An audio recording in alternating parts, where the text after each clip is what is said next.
Hello everyone, welcome back to my channel creative mom. आज मैंने आपके साथ एक सिंपल और ब्यूटीफुल क्राफ्ट शेयर कर रही हूँ।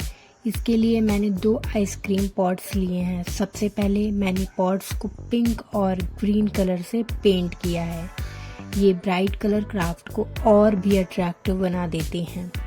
उसके बाद मैंने ईयरबड स्टिक की हेल्प से पॉट्स पर क्यूट डॉट डिज़ाइन बनाए हैं। ये डिज़ाइन बनाना बहुत इजी है और देखने में भी बहुत ब्यूटीफुल लगता है। अगर आपको सिंपल और क्रिएटिव क्राफ्ट पसंद है तो आप भी इस आइडिया को घर पर ट्राई कर सकते हैं। अगर आपको मेरी वीडियो पसंद आए तो प्लीज़ लाइक करें, शेयर करें और मेरे चैनल क्रिएटिव मॉम को सब्सक्राइब करना ना भूलें। Thank you for watching.